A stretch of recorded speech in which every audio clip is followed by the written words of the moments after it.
ભાષા વિજ્ઞાન। આજે આપણે ભૌતિક અને રાસાયણિક ફેરફાર વિશે જાણીશું।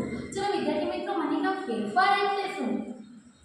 ફેરફાર એટલે એક વસ્તુ બીજી વસ્તુમાં બદલાઈ શકે એને આપણે શું કહી શકીએ? ફેરફાર કહી શકીએ। પહેલું છે ભૌતિક ફેરફાર અને બીજું છે રાસાયણિક ફેરફાર। તો પેલું ભૌતિક ફેરફાર એટલે શું?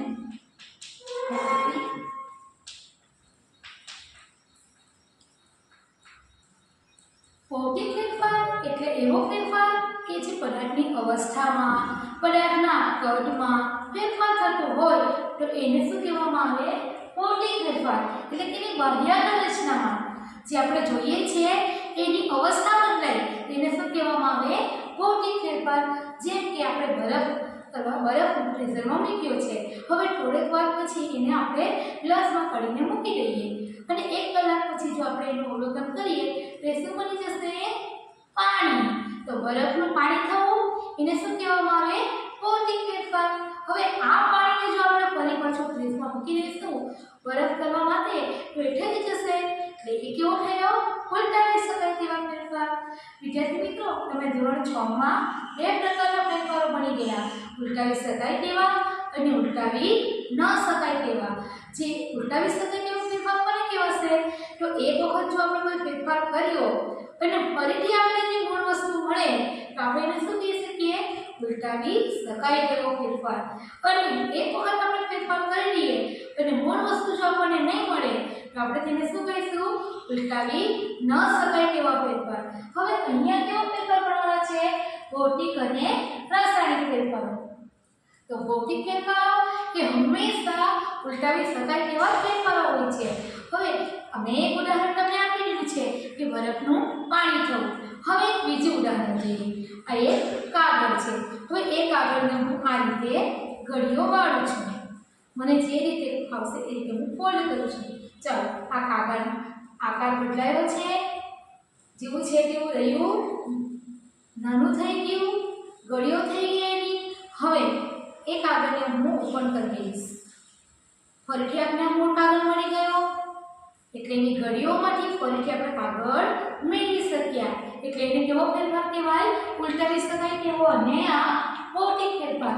તો ભૌતિક ફેરફાર દરેક સંજોગોમાં ઉલટાવી શકાય તેવો જ હોય એ પણ જરૂરી નથી। હવે એનું ઉદાહરણ કયું છે? તો આ જ કાગળને હું આ રીતે કાપી લઉં છું,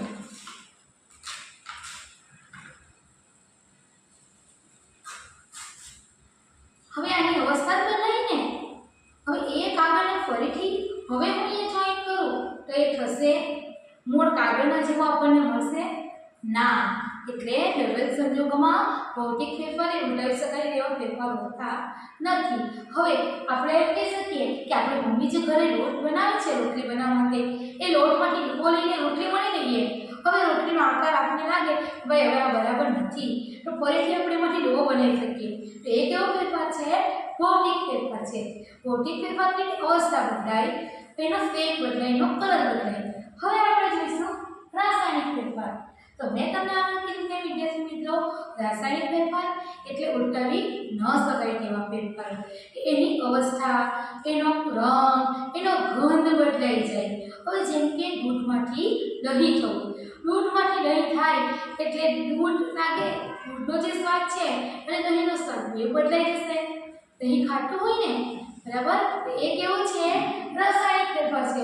હવે આપણે એ દહીં જે બની ગયું છે એ દહીંમાંથી ફરીથી દૂધ મેળવી શકીએ? ના, ફરીથી એ મેળવી શકતા નથી। તો એ કયો ફેરફાર થયા? રાસાયણિક ફેરફાર। હવે આપણે બીજી રોજિંદી ઘરની જ વાત કરું। મમ્મી રોટલા બનાવે છે, એ તવો છે, એ તવો શાનો બનેલો હોય? લોખંડનો। હવે મેં એને સાફ કરીને મૂકી દીધો છે, મમ્મી સાફ કરીને જોજો, અને ફરી સવારે એ જોશે એના પર ઓરેન્જ કલરનું એક આવરણ જેવું આવી રહ્યું છે, એ શું છે? લોખંડનો કાટ છે। અત્યારે કેવું વાતાવરણ છે? ભેજવાળું વાતાવરણ છે। ભેજવાળા વાતાવરણમાં આ હવામાં ખુલ્લું આપણે જ્યારે લોખંડને રાખીએ ને ત્યારે એના પર કેસરી કલરનું આવરણ જેવું આવી જાય છે, અને એ આવરણને શું કહેવામાં આવે છે? એનો કાટ કહેવામાં આવે છે। લોખંડનો કાટ અલગ છે અને લોખંડ અલગ છે। એક વખત લોખંડમાંથી લોખંડનો કાટ બની જાય પછી એ કાટમાંથી આપણે લોખંડ બનાવી શકતા નથી. લોખંડના કાટને આપણે આયર્ન ઓક્સાઇડ કહીએ છીએ, એટલે એ વસ્તુ પણ બદલાઈ જાય છે. એટલે આ બે ફેરફાર આપણે અહીંયા જોઈ લીધા. હવે તમને પરીક્ષામાં પ્રશ્ન આવે કે ભૌતિક ફેરફાર એટલે શું, રાસાયણિક ફેરફાર એટલે શું, ઉદાહરણ આપો. તો ભૌતિક ફેરફાર આપણે એવું કહી શકીએ કે એ ફેરફાર કે પદાર્થની રંગ અને અવસ્થા એમાં ફેરફાર થાય તો શું કહેવામાં આવે, ભૌતિક ફેરફાર, એનો કદમાં. જ્યારે રાસાયણિક ફેરફાર હોય તો એ શામાં થાય, એના રંગ, કદ, પછી એની અવસ્થા બધું જ બદલાઈ જશે. તો શું કહેવામાં આવે, એને રાસાયણિક ફેરફાર.